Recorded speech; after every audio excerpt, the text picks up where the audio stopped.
Hey guys, welcome back to the Tower Babble podcast. It's the Game of Thrones Tower Babble breakdown. It's season 3, episode 6, the climb. It's kind of like climbing the wall, whatever. Climb up the wall. You might notice that this has been broken out of the regular Tower Babble podcast. We've put it as its own separate thing, and it has its own separate feed now as well on iTunes. So if this is all you're interested in, you can find it on its own at the Tower Babble Game of Thrones breakdowns, something like that, on iTunes and on Stitcher as well.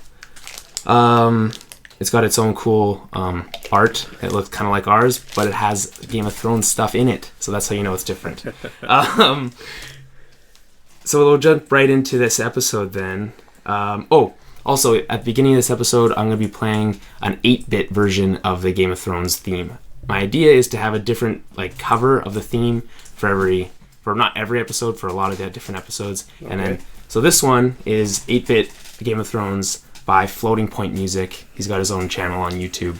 A bunch of different 8-bit themes, like he's got like a Tron 8-bit theme, and cool. A couple other ones, a bunch of other ones actually, Legend of Zelda, and so he's good. Enjoy it. If you like it, go subscribe to his channel. Subscribe to ours first, though. We're Tower Babble on YouTube. So, the climb started with Sam and Gilly. Awesome scene. Riveting. Yeah, I couldn't get enough. Of my seat. I can't stand him. I've always hated Sam. I don't know. Did you bring a map like you said you would? I didn't. But you know what? I was thinking we have computers and iPads and phones and stuff. The first two scenes, like I said, they're pretty much just there to remind you that these people are alive. The Sam and Gilly scene, they have a fire and he shows her a little arrowhead a little blade that he found. It's cool. It's like that. There's a reason they show that blade. There is. But I can't really tell you. I don't want to tell you right now. But as from my perspective, as they're setting something up. It's a little bit of foreshadowing for I don't know what. Yeah. Well, in season 2, they found a bag with a bunch of those. They're like arrowheads and daggers in them. And they were distributed, so Sam has that one. And John and Gran and everybody, they all just, took a couple. Ygritte has one? Gran, not Ygritte. Oh, that's okay. Who's Gran? Gran, he's the guy with the beard and the Night's Watch. Not the commander, but one of John's friends. Nope. There's the four of them. There's the 4 friends. There's John, Sam, Pip, and Gran. Pip's the little one. I thought he got killed. Did he not get killed? In season 2, he was Oh, yeah, and there, okay. So and right now, it's not clear what happened to him. They don't know what happened at Craster's Keep. Okay, fair enough. Sam and Gilly are still alive. They're heading to the wall. So is Bran and Rickon. Bran, Rickon, and Asha and them are heading to the wall from the opposite direction for different reasons. Yeah. But that's cool. Obviously, at some point, they're all going to meet up. They're going to the wall. John spent this entire episode on the wall, essentially. So, maybe they meet up, maybe they don't. I don't know. Maybe, a couple of them meet up. They probably. I mean, it's a big wall, I guess. It's a huge wall. They could be, hundreds of miles apart. I guess on different sides, wall. Yeah. I don't see Sam climbing the wall. I don't think he has. Or Gilly with her newborn child. Oh, that too. They're gonna have to find another way. Yeah. Okay, that makes sense. And also, Bran can't climb anymore. He has no. He can't even walk. But they're heading to Castle Black. They're going, I think. Yeah. I'm pretty sure. So what's the guy who can see things? Who's with Jojen Reed? Yeah. Okay. So he had a crazy seizure. Uh-huh. And they had to bite down on some things. We didn't bite his tongue. Okay. Yeah, sure. It happened. Or whatever. But so is that what happens when you have lots of these visions? You just go crazy? I guess. I don't know. It doesn't. He's having a vision and he was seizing. Is that something that's touched upon in the book or at all? No. That's in the books, they call him a green seer, so he has these dreams, he has these visions, and Bran kind of has these, he's had some weird dreams with the 3-eyed raven and stuff like that, right?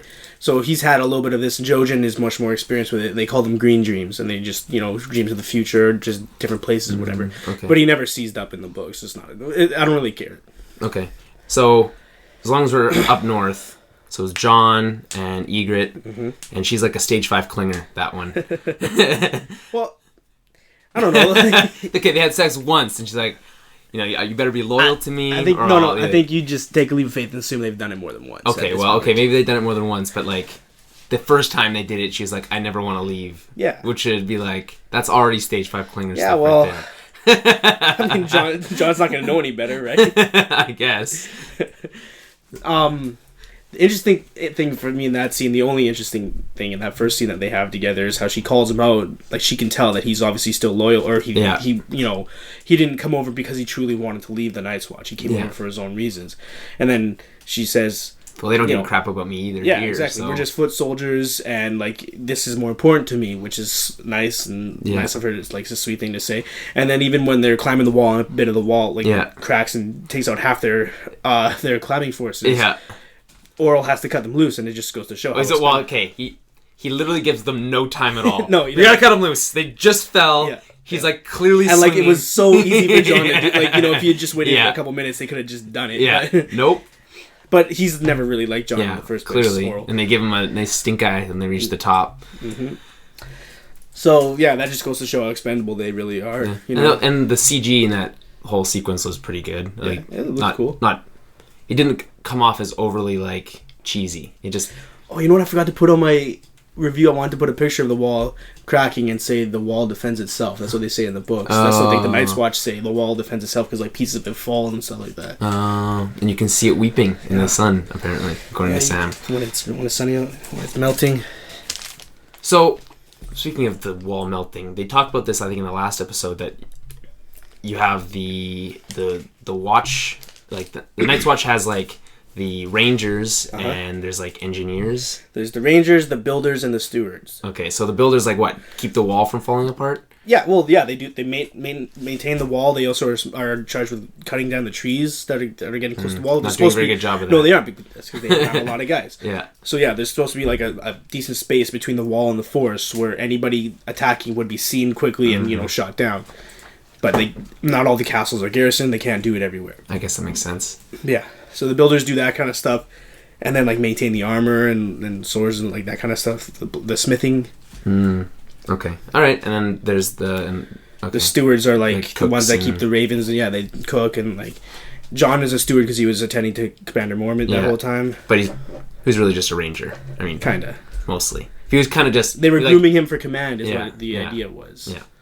Okay. Then what else happened? Then what happened after that? We have Arya and Gendry, and this scene. I don't know. Like, it was a good scene. I enjoyed watching it. It was a pretty big departure from the books. Mm-hmm.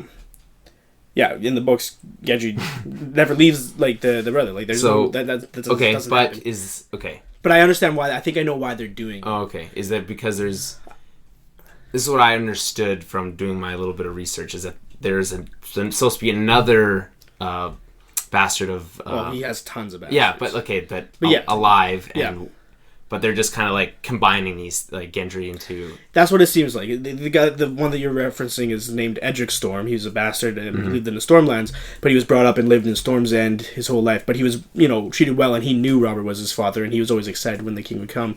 And in the books, he's with Stannis and them because Stannis held Storm's End. Oh, okay. So like, there's a storyline with him and Melisandre and Stannis that I guess they're just replacing him with Gendry. Is that so? That's why she just showed up. Appeared so far away. It is. It's a long distance away. When you think about, if you look at a map, like, bring up a map, but like Harrenhal is where Arya escaped from, and she was caught shortly afterwards by the Brotherhood, right? And they are on their way to Riverrun, and those are fairly close together, and it's taken them this long to get halfway there or whatever it is. Dragonstone's on the other side of Westeros. So, like, they literally have to go across the continent to get there. Well, not quite. Okay, here, I'll show you. Okay, we're going to probably pause this podcast. But... You got a big map. Like, seriously, that's too big to show. Like, okay, so... See that lake right there in the middle? Yeah. That's the God's... Like, that's the God's Eye. Harrenhal's at the north end of that lake, okay. Right? Riverrun is seriously, like... A couple centimeters to the northwest. Okay. Dragonstone is here. It's not that bad. I mean, in this. Well, yeah, because all of this is. Yeah, here. No, this is a better one. Oh, because that's just of Westeros. Yeah. So yeah, Harrenhal's at the top of that lake. You can see Riverrun there with their trout. And Dragonstone is that dragon right there. Oh, okay. So you assume that her ships came and they in there, but the whole idea is. Arya escapes from Harrenhal, and in that whole time to get from Harrenhal to Riverrun, that's where she's spending the season. They're just in the woods there. Melisandre's all the way over here, and like through all this war and pillaging. Yeah, she just goes right through it, I guess. But I mean, take a leap of faith because she's got magical powers, I guess, and and she's she can prophesize and like see where they are, I guess. But speaking of prophecy, looks into Arya's eyes, says she's gonna, and talks about eyes. She sees a great darkness in her, and then talks about 3 different colored eyes that she's gonna shut forever. I'm not sure what that means. Well, you can guess what it means. Well, you think that she's gonna kill a few people? Well, she keeps talking about wanting to. Yeah, so. well, that's the thing. But whose eyes are those then? I don't really get that. Green look eyes, like, blue eyes, and brown eyes, I think, or something like that. Yeah, I don't really look at their color of their eyes. I guess maybe I will now. What I get from that, the Lannisters, like Cersei and Joffrey, both have green eyes. Ellen Payne has blue eyes, I guess, on her thing, and then like the Hound and the Mountain have brown eyes. But like, I don't know if that's what those things mean. How do you know that? Why do you know what these colored eyes they are? Well, the books are very descriptive. Okay, all right, fair enough. What happens after? Well, okay, so there's a whole part with Thoros and Melisandre where they're talking in High Valyrian. High Valyrian. Is that different than regular Valyrian? Yes. It is? Yeah. So they were speaking something different than what Dany was speaking. Dany could speak High Valyrian as well, though. Okay, so she can speak in the books anyway. She can speak a lot of different languages, but like High Valyrian is like the mother tongue of Valyria, obviously, and then the Valyrian that Dany was speaking in Astapor was kind of like a bastard version, like it was, obviously like different dialect. Yeah, so it's like it had been adapted and changed or whatever. But we also learned that there's a high priest in this religion of theirs that sent Thoros to convert Robert Baratheon. Yeah, didn't do a very good job. No. Apparently, he's not a very good guy. No, he was a drunk, but that's what Robert was too, and they were very close. Thoros and Robert were very close, but they were just like drinking buddies essentially. Yeah, okay. And so he never really believed in this whole thing anyway. No. And then when he brought back Beric Dondarrion, then he was like, "Whoa!" His eyes were opened, kind of like asked for a sign, and he got one. But he makes it clear that it's not his power. He just got lucky, and like. He's had to do it a few times and it's worked, but every time it's a bit harder. Well, she keeps saying that she shouldn't have that power because it's kind of like because even Melisandre was surprised at how many times, right? So and obviously like we are led to believe that she's much more powerful than he is. You'd assume so. With everything she's already done, right? Yeah. Although he's also brought people back from the dead. She's never done that. I mean, but whatever. So I like that, like learning more about that back. I did too story. Because that didn't happen in the book. So okay, well, hey, that was keeps you on your toes. Good. No, it was good for me too. Yeah. King's Landing. This is where all the good stuff happens. Yeah, that was the real meat of the episode. Do we want to save the Varys and Littlefinger thing for later? That was definitely the best part of the episode. Yeah, I think so. The other thing that happened, the other big thing for me in King's Landing was the Tywin and Lady Olenna conversation. Oh, so good. I was actually awesome. maybe like that more just because I really like both those. Well, like those have always been really great parts of the show. It's just these politicians just playing each other. They fucking hate each other. They act like they hate each other, and like they just it's I don't know. It's always awesome to see that. And Lady Olenna, so far this season, has been she hasn't lost. She's she destroyed Varys and she put Tyrion in his place, and then finally Tywin was able to be like, no, bitch. This is happening. He had a pretty compelling argument, although. I love how they're like talking around like rumors and speculation that we all know is true. Like we all know that, and they are pretty much accepting it. Yeah, they're too. Like okay, so yes, but they're like even still, they're just trying to exert whatever power they can. It's like I would be throwing another prize rose in the dirt, assuming that Joffrey isn't even the king, which is they're like, even though they kind of know it, like there's nothing they can really do about it. Yeah. So. Yeah, they both just want the best for their family, which sounds like a nice thing, but they're going about it. Well, okay. Most of the time, Lady Olenna hasn't been going about it in such a terrible way. She's done some shady stuff. I guess that one's more suggested. Yeah. But that she's the max. Like, she's in charge of that family. And, like, she's, putting Marjorie there and being like... And, Marjorie... I still don't trust Marjorie or Lady Olenna fully, right? Even though, like, maybe she was, calming Joffrey down a bit. Turns out that didn't happen either. Oh, yeah. But we'll get back to that later. I really love it when... Cersei calls Marjorie a slut and a whore. Like all the time. She's like, we usually wear more clothes around here. Joffrey killed Roz, but that's fine because she wasn't that big deal anyway.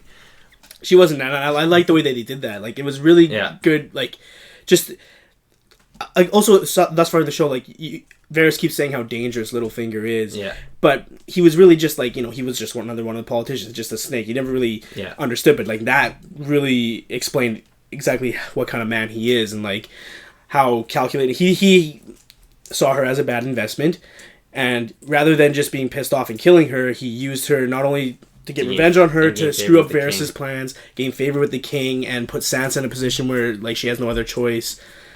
Like he and that's what swoop. Yeah, well, that's what his whole thing about chaos is like rolling with the punches. He looked at chaos as an opportunity. So he was screwed over. She was betraying him, and he just used that to turn the tables and like create his own destiny. Yeah, and every time Varys and Littlefinger talk, it's like the most gripping television. Yeah, it's awesome. And I really like it's funny. It's like 1,000 blades, but it's like I've counted. There's less than 200. Yeah. Those are awesome scenes, and that's also Baelish. Like every time they talk, they're always in the throne room, and it's always Baelish imagining himself up there, and Varys is always saying that he's doing it for the realm, and just shows how different points ambitious Baelish is, and he came from nothing. He was this little guy, and like he's doing what he can, and you'd call him Littlefinger. Yeah. Sansa learns about her after. Okay, so Sansa also was like super happy in this episode and super sad. She was, yeah. So she was like hanging out with Loras, no gaydar. Apparently has no idea. I think she knows, but she's just... I don't know if she did. She didn't really come off like she did. Maybe not. But it is one of those things that is a rumor all throughout the kingdom and whatever. But like, I don't know. She's giving him the benefit of the doubt. He's a pretty boy, and she wants to have a happy. Fair enough. And then like 2 scenes later. She's like crying. Turns out she's marrying this, dwarf. Yeah, he feels bad about it. And he's a Lannister. Yeah, which they don't really like talk about that much as they will probably. They will, but like that's the bigger thing. I mean, it sucks because he's a dwarf, but no, it also sucks because that was her way out of King's Landing, and then now marrying him, she's going to be stuck with the Lannister family, and they're just going to torture her, right? Yeah, like, you'd assume so. Well, yeah. Although. Yeah, they have no reason to, but her brother's still an open traitor as far as they're concerned, right? Yeah. Like, it's not a good situation for her. She could have left with Littlefinger. Nah, she had that opportunity. That's why she was crying. She was looking at the boat as was she looking at the boat as a lost opportunity, or was she looking at it as her only escape now? I think the first one. Yeah, yeah. That goes with what Littlefinger was saying. Like, someone given a chance and they refuse, and then they get stuck. So yeah, well, she's. We'll see how that goes. And they didn't really talk about... they didn't even touch on Loras and Cersei. Because we don't really care about those characters as much. No, it's going to be devastating for them, but Sansa's the one that's really getting screwed over. I like they called her old. Yeah. She is. I guess old for Game of Thrones people. You guys talk about her getting menopause. Then Jaime is at Harrenhal still. He's got like little pick finger thing in his hand. Is that what we had? Like a little stick, metal pick? No. He was just holding a fork. He was just trying to cut with a fork. No. He had a knife and he was holding his meat down. His other hand was here. Oh. Brienne did that. Oh, okay. Brienne stabbed it for him. Okay, then that makes sense. So what's exactly Bolton's play here? He's going to sell back Jaime to Tywin and say, and tell him you're not allowed to tell him about what happened. It wasn't. Roose Bolton didn't do that. Yeah, but he's his man. Well, yeah, but he had no idea, and he, So he's saying, you tell your father had nothing to do with this. He's covering his ass essentially because at this point, he kind of thinks Robb's losing the war. Robb admitted that he's losing the war. So he might, at one point. I feel like this is what's going to happen. This is my guess. It's really hard to predict things that are going to happen in Game of Thrones, but that. He's gonna slip through Robb's fingers again because he's gonna let him go back to Tywin, and right around that exact moment, they're gonna have won over Castle Rock. They're gonna have taken it, and then he's gonna be like, "Oh shit!" He's like that's when Robb gets the troops and goes. Exactly.